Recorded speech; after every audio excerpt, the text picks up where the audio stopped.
साबिक रुकन पार्लियामेंट व सीनियर बीजेपी कायद विवेक वेंकट स्वामी ने उस्मानिया यूनिवर्सिटी में सीनियर जर्नलिस्ट तीनमार मल्लना को हिरासत में लेने के खिलाफ मुनक़िदा सेमिनार को मुखातिब करते हुए बताया कि वज़ीर आला चंद्रशेखर राव ने तेलंगाना की तश्कील के लिए जद्दोजहद करने वाली 3 अहम शख्सियतों प्रोफेसर कोदंडराम, विजय शांति और तीनमार मल्लना को और उस्मानिया यूनिवर्सिटी और काकतिया यूनिवर्सिटी के तुलबा को मुकम्मल तौर पर नजरअंदाज कर दिया।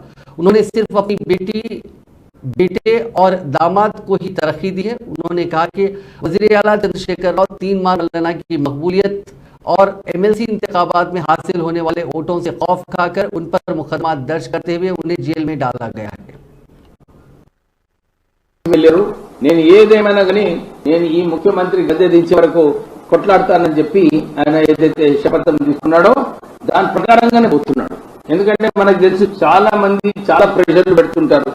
న్యూస్ మీడియా ఛానల్ నడిపించినప్పుడు చాలా మంది వచ్చి లేదు మీరు ఇది చూపించదు అది చూపించదు అని చెప్పి చాలా మంది ప్రెషర్ పెడుతుంటారు. కానీ మీరు నిజంగానే చూస్తే క్యూ న్యూస్ లో మల్లన్న ఒక ధైర్యంగా ఒక పట్టుదలతోని లేదు ఏదైతే ప్రజల సమస్యలు ఉన్నాయో